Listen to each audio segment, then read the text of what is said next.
Con nosotros están Micaela Cohen, ella es doctora en biología, especialista en educación crítica, género y nuevas subjetividades, y es parte del equipo de ESI, de Gerencia Operativa de Currículum del Ministerio de Educación de la Ciudad. También está con nosotros Magdalena Roach, ella es licenciada en Ciencias de la Comunicación y especialista en ESI. En su tesis de maestría indaga las experiencias menstruales de adolescentes de Cava y del conurbano. Y están con nosotros para hablar de educación menstrual integral. Ahora nos van a contar un poco qué es esto, pero bueno, les damos nuevamente la bienvenida. ¿Cómo andan? Bien, muy contentas. Bueno, un gusto estar hablando nuevamente. Igualmente. Bueno, lo primero que le quería preguntar es que nos cuenten un poco cómo fue su encuentro, ¿no? ¿Qué caminos, qué experiencias o qué indagaciones las fue encontrando en torno también a estas temáticas, ¿no? Pero, ¿cómo se conocieron? ¿En qué contexto? Mica, ¿querés contar? Sí, bueno, primero un placer estar compartiendo la radio con ustedes y felicitarles por el aniversario de la radio y por el aniversario del programa. Y bueno, y agradecerles la invitación, por supuesto. Bueno, contarles que con Magda y también con Karina Feriti venimos las tres de facultades diferentes de la UBA y de indagar en cuestiones ligadas a la educación sexual integral y a las enseñanzas en torno al cuerpo y particularmente sexualidades y menstruación desde diferentes áreas. Yo vengo del campo de la enseñanza de la biología, bueno, con Julio nos conocemos desde de trabajar en el campo, y Magda del campo de la comunicación y Karina Feriti del campo de la historia. Y el año pasado, o sea, ya venimos en realidad hace un año y medio, empezando como a entrecruzar y a trabajar entretejiendo nuestras investigaciones y, bueno, pensando juntas. Y la verdad es que, bueno, la tarea interdisciplinaria enriquece mucho la posibilidad de pensar los objetos de estudio, ¿no? Magda, te paso ahí la palabra. Gracias, Mica. Sí, nosotros sobre todo nos encontramos con esta posibilidad de poder como juntar las miradas de las distintas disciplinas y construir como este objeto, ir como tratando de entender y de construir algo juntas vinculado al ciclo menstrual desde esos diferentes enfoques. Mica para su doctorado estuvo trabajando con las enseñanzas de la ESI. Ella tiene en esa investigación un apartado, un capítulo entero donde trabaja con ciclo menstrual desde la visión de los docentes y de cómo se enseña ciclo menstrual, y yo venía trabajando con las experiencias, eso mismo, pero del lado de las chicas, digamos, ¿no? Cómo es que las chicas aprenden sobre ciclo menstrual. Entonces ahí había como un encuentro muy fluido, casi natural entre las dos investigaciones. Claro.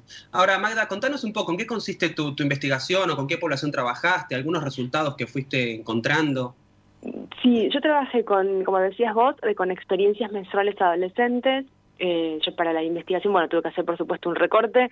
Yo trabajé con entrevistas con chicas de entre 12 y 15 años, son todas chicas cisgénero, de clase media de la ciudad de Buenos Aires y el conurbano bonaerense. En la investigación a mí lo que me interesaba era ver cómo eran las experiencias menstruales de las chicas, pero también por qué se construían de esa manera y no de otra. Entonces lo que propongo en la investigación es hacer un cruce entre esas experiencias y esos relatos de experiencias menstruales con lo que podríamos llamar los discursos sociales sobre la menstruación. O sea, qué se dice sobre la menstruación en la escuela, en los medios de comunicación, ¿no? En los espacios más pedagógicos. Bueno, cómo se van cruzando esas dos cosas, lo que se dice socialmente sobre la menstruación y lo que les pasa a las chicas en la práctica cotidiana. ¿Y cómo eran esas experiencias y por qué o qué respuesta fuiste hallando a por qué se constituyen de esa manera esas experiencias?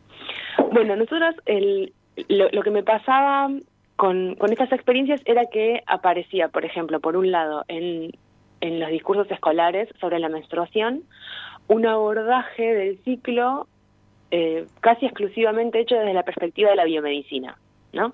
Se enseña sobre ciclo menstrual y se enseña sobre los cambios hormonales, sobre un ciclo promedio de 28 días, pero bueno, de hecho me parece que Mica ahí puede como aportar un poquito también, porque eso era parte de su investigación, Mica. Sí, estaba pensando en primer lugar cómo la escuela, digamos, de manera preponderante toma al currículum, digamos, a las enseñanzas sobre el cuerpo en clave de currículum explícito en el área de biología o de ciencias naturales, pero sin embargo, la mayoría de las enseñanzas en torno al cuerpo se inscriben en un currículum oculto donde aparecen enseñanzas ligadas al disciplinamiento de los cuerpos, a cómo deben vivirse los procesos, ¿no? Como que la escuela cumple un rol desde lo biopolítico como muy fundamental en nuestra sociedad, ¿no? Que tiene que ver con esto, con cómo entendemos, y también cómo entendemos está ligado a cómo vivimos esos procesos. Y particularmente las enseñanzas sobre la menstruación están inscritas en la materia biología o en el área de ciencias naturales, cuando en realidad esos procesos se construyen también de manera social y cultural y política, ¿no? Entonces ahí hay un sesgo que tiene que ver con cómo la escuela reproduce el lugar que la biomedicina ocupa en nuestra sociedad y cómo existen ciertos saberes autorizados para explicar estos procesos corporales. Con esto, sí. No, me preguntaba que nos cuentes un poco cómo es que se instancian esas enseñanzas sobre el cuerpo en ese marco del currículum oculto del que vos hablabas. ¿Cómo es que se enseña desde lo oculto o desde el currículum oculto? Siempre que revisamos como cuáles son las enseñanzas que nos deja nuestro paso por la escuela, vamos a ver que hay un montón de huellas que nos deja la escuela en nuestros cuerpos, ¿no? Y entre esas tienen que ver con un montón de formas de enseñar sobre los cuerpos y las sexualidades, que está atravesada primero por un tamiz de género, en el sentido en que las experiencias que vivimos las mujeres y las diversidades sexuales son bien distintas a las experiencias que viven los varones en la escuela, ¿no? ¿Esto qué significa? Que el modo de habitar el cuerpo en la escuela es bien diferente. ¿Cómo se enseñan esas reglas? Bueno, esas reglas no son explícitas. Nadie nos dice... no firmamos un papel cuando entramos a la escuela que nos dice que no se nos debe notar nuestra menstruación, o que no podemos decir que nos duele, o qué nos está pasando, o cómo nos sentimos, pero sin embargo eso lo aprendemos en la escuela y lo aprendemos mucho, ¿no? Así como aprendemos un montón de otras cuestiones, por ejemplo, ligadas a la heteronormatividad, ligadas a cómo podemos desplazarnos o qué espacios podemos ocupar en la escuela y cuáles no podemos ocupar, o cuáles, digamos, nos corresponden, por así decirlo. Digamos, todo esto se enseña desde un currículum oculto, incluso también muchas veces como profes lo enseñamos sin por ahí proponernos, o sea, no nos proponemos enseñarlo, pero sin embargo lo reproducimos, ¿no? Y todo eso deja una huella muy profunda en nuestros cuerpos, ¿no? Se va inscribiendo, y que sea implícito y que no esté explicitado también muchas veces no nos permite luchar por eso, luchar para transformarlo. Entonces un poco yo creo que cuando pensamos en la escuela se trata de revisar cómo podemos desocultar este currículum. Desocultarlo significa poder hacernos preguntas, poder interrogarnos sobre cómo es que aprendemos estas normas y estas reglas, que las aprendemos no solo en la escuela, pero en la escuela también las aprendemos, y poder hacernos preguntas y poder también transformar ese currículum oculto en una instancia de enseñanza y de aprendizaje en términos didácticos. O sea, proponernos, investigar, indagar este objeto, que en este caso es un proceso corporal, la menstruación, pero también ligado o socialmente ligado a los cuerpos de las mujeres, y yo voy a decir de diversidades sexuales, aunque nuestra sociedad no asocia la menstruación a cuerpos de varones, pero sí hay varones que menstruan, y la fundamental importancia de esto de poder trabajar con propuestas pedagógicas en el aula para revisar cuáles son todos los sentidos en torno a la menstruación. Respondiendo a la pregunta que hace Magda, que me fui un poquito por las ramas, entonces podríamos decir que en la escuela la menstruación se enseña únicamente desde el modelo biomédico en las clases de biología y de ciencias naturales, y este sesgo, digamos, de la biomedicina establece como una jerarquía para poder explicar el cuerpo únicamente desde esta dimensión, y se pierden un montón de otras dimensiones que son fundamentales para poder desocultar este currículum que instala esta idea de que menstruar tiene que ser secreto, es negativo, o es algo asqueroso, etcétera, etcétera, ¿no? Ahora, Magda, ¿cuáles son los discursos hegemónicos, digamos, sobre la menstruación? Porque digamos que un poco esto con lo que decía Mica, ¿no? Que a todos nos parece que es algo puramente material, ¿no? Algo corporal, y que no está atravesado por lo social o los discursos. ¿Qué discursos se tejen en torno a esto? Bueno, yo lo que hago es trabajar como dos muy grandes grupos de discursos que podemos pensar. Por un lado, lo de la biomedicina que hablábamos recién, y por otro lado, lo que sería como el discurso de lo que se conoce como el activismo menstrual, que son esos discursos producidos por mujeres que tratan de resignificar los sentidos sobre el ciclo menstrual a partir de las propias experiencias, ¿no? Recuperando los saberes que tienen sobre el tema las personas que menstruan.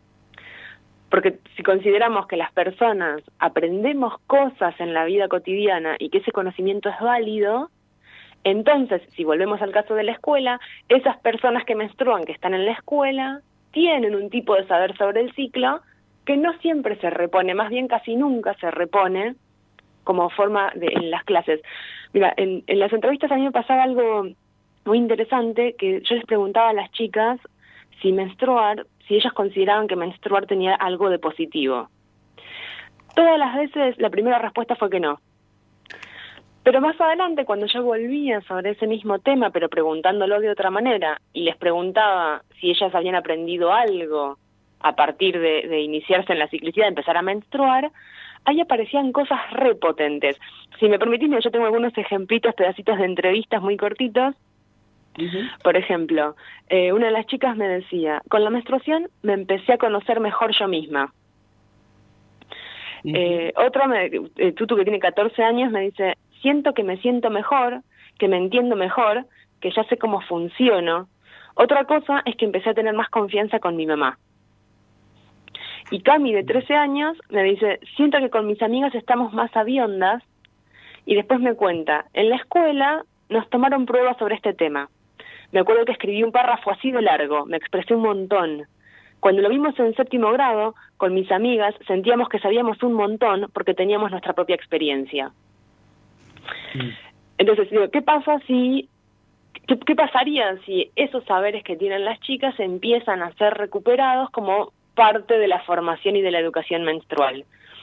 Y que son saberes que hacen en la vida cotidiana, a cómo gestionar el ciclo, qué hacer si te duele, qué pasa si no puedes acceder a analgésicos o no querés usar analgésicos para calmar esos dolores, cómo fabricar una toallita de emergencia. Todos esos saberes que las chicas tienen, que son importantes para gestionar los cuerpos menstruantes y que no aparecen en la formación formal, digamos, oficial de esas chicas.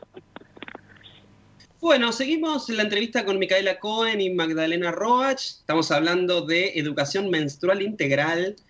La verdad yo estoy fascinado con el tema, me quedaría hablando horas con ellas.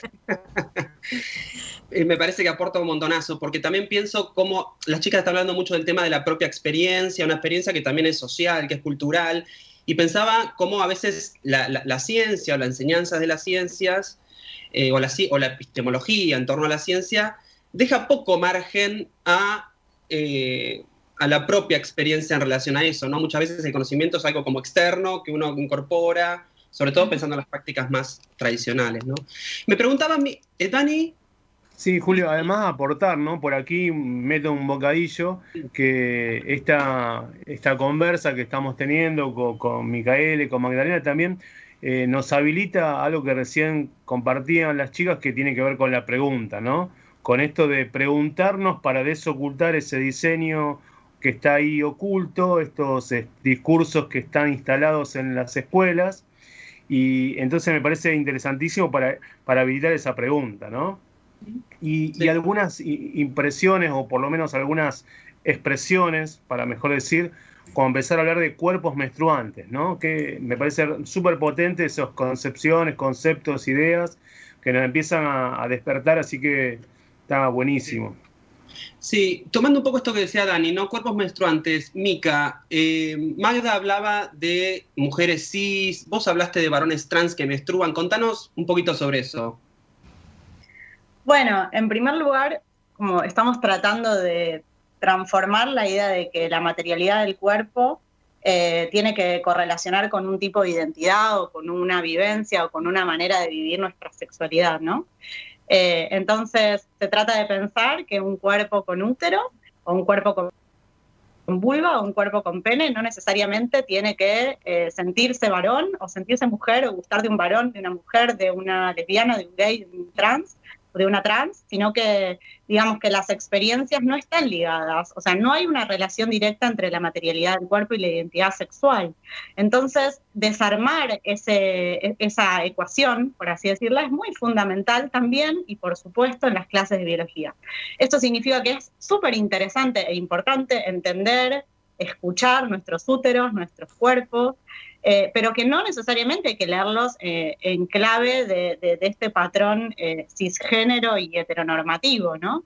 Entonces, se trata de pensar que nuestras clases, y acá sí hablo particularmente de lo que pasa con las clases de biología y de ciencias naturales, de poder enseñar fisiología y procesos corporales, si podemos, en diálogos con lo social y con lo político y con la experiencia, que ahí ya se está abriendo el panorama, evidentemente, ¿no? Y al mismo tiempo dejar de identificar esos procesos, o sea, necesariamente hablar de menstruación no implica ni ser mujer, ni tener deseo de maternidad, ni gustar de un varón, ¿no? Como desarmar esa ecuación.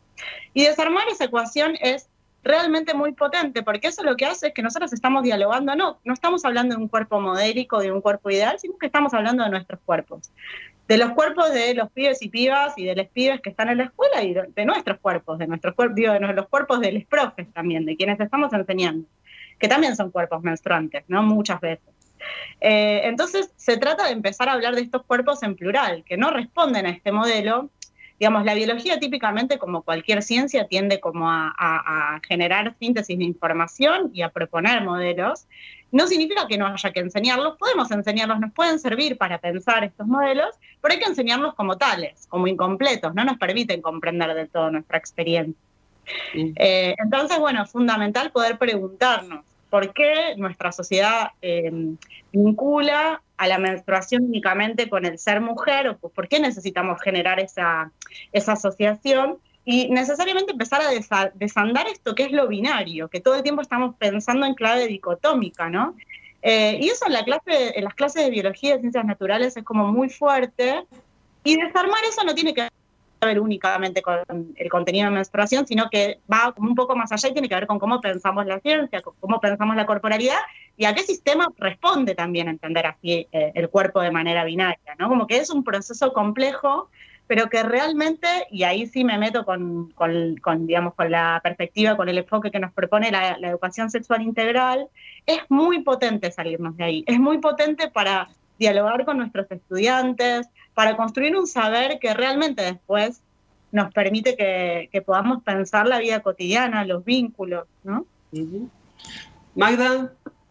Sí, y pensaba también en esto que decía Mica, y de empezar a desarmar esa asociación de menstruación mujer-madre, pero también al mismo tiempo tener siempre presente que esa experiencia, digamos, y el modo en que se concibe y se construye la menstruación tiene un fuerte anclaje de género. O sea, si la menstruación fue históricamente construida como un evento vergonzante que debería permanecer oculto, tiene que ver también con que son, en principio diríamos, las mujeres o las identidades que menstruan, ¿no? Sí, nada es tan natural, aparentemente, ¿no? Perdón, nada es tan natural, aparentemente. Tal cual. Y identificar ahí, Magda, que esto que dice que si bien nosotros podemos desandar o revisar este tamiz de género, bueno, las experiencias menstruales fueron construidas en clave de que digamos que se establece que la que debería menstruar debería ser mujer, y al mismo tiempo la construcción cultural en torno al sangrado menstrual o a todo el ciclo tiene que ver con este lugar que ocupamos las mujeres, que es un lugar que para la sociedad patriarcal es de un lugar de poca jerarquía o de menos valor, ¿no? Entonces desde ahí se construye el saber sobre nuestros cuerpos. Sí. Justamente lo que nosotros estamos pidiendo desarmar es esta lógica, ¿no? Como... ¿Y esta educación menstrual integral, a quién debería estar dirigida? ¿Solamente a las personas que menstruan? ¿Qué rol cumplirían ahí los varones cisgénero? No, yo creo que definitivamente es urgente empezar a incluir a los varones en esta conversación, no solamente en las clases de las escuelas, que eso desde ya, sino también en las casas, en los vínculos cotidianos. Lo que sucede es que, por ejemplo, en el caso de las escuelas, no hay una respuesta cerrada de cómo hacerlo, no hay una receta de cómo incluir a esos varones.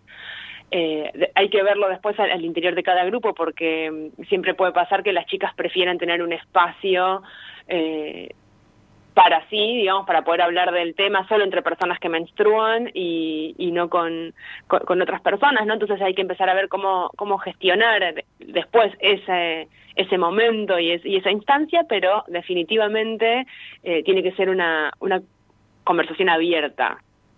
Porque eso también es empezar a destruir el estigma, digamos, ¿no? Y el tabú menstrual. Claro. Y que todos estamos implicados también en ese proceso, ¿no? Exacto. Me parece importantísimo el trabajo que están haciendo. Así que, bueno, no sé si quieren agregar algo más. Algo quedó en el tintero. Próximas acciones, ¿qué están pensando? Bueno, nosotros en este momento estamos como muy enfocadas en poder, bueno, seguir trabajando en esto sobre todo, pero también en poder empezar a encontrar espacios de difusión, ¿no? Por eso también estamos como tan contentas de poder estar acá y que nos hayan como habilitado este espacio, porque nos parece súper importante que estos debates y estas reflexiones empiecen a salir del exclusivo círculo académico, ¿no? Para empezar a circular en espacios más amplios y poder incluir más gentes y más voces en esta charla. Uh-huh. Sí, central. ¿Mica? Sí, pensaba también en cómo nos está transformando la vida los movimientos feministas y los activismos, y que muchas veces también, bueno, en las familias o en ciertos, en ciertos sectores de nuestra sociedad hay un montón de estos saberes que no son saberes autorizados en la escuela, que circulan y que tienen potencia y que van transformando nuestras vivencias, pero que eso no está democratizado en la escuela. Entonces, la importancia de poder repensar el modo en que enseñamos, bueno, el ciclo menstrual y que pensamos nuestras sexualidades en la escuela, tiene un efecto democratizador y de justicia muy potente, ¿no? La posibilidad de revisar estas enseñanzas en la escuela, porque si no, lo que no podemos garantizar es que todos tengan acceso, ¿no? Bueno, Ele, ¿estás por ahí? Sí, qué importante todo esto que están charlando. Yo no sé por qué me remití a mi infancia y a mis tiempos de niña, ¿no? Yo tenía charlas con mi madre, pero qué importante que resulta a tempranas edades poder hablar de esto con chicos, con chicas, con personas que es necesario conversar, no solamente en la escuela, también en las casas, ¿no? Me parece que es fundamental, y para eso creo que hay que tener elementos también, no solamente la propia experiencia, sino otros conocimientos, estos saberes académicos de los que ustedes hablan, que puedan llegar a las escuelas, a los docentes, a los chicos, a las chicas, a los jóvenes, y me parece que no es solamente para el ámbito del nivel secundario, sino también para el nivel primario, ¿verdad? Porque, bueno, es una temática que abarca a niñas, niños de diferentes edades, así que me alegra mucho que esta temática pudiésemos charlar acá en Sintonía Educar, porque hay pocos ámbitos donde poder difundir estos temas, no solamente vinculados a la educación sexual integral, sino también a través de lo que se va descubriendo, lo que se va investigando y los trabajos que ustedes realizan. Así que me parece valiosísimo. Y yo les quiero agradecer especialmente a ustedes, también a Julio, que hayan estado acá en Sintonía Educar para comentar estos temas. Y bueno, vamos a seguir como vamos pudiendo en sintonía, trayéndolas acá a este espacio radial. Gracias. Muchísimas gracias. Muchas gracias. Un placer. A ustedes. Un beso grande, gracias. Beso, gracias. Gracias.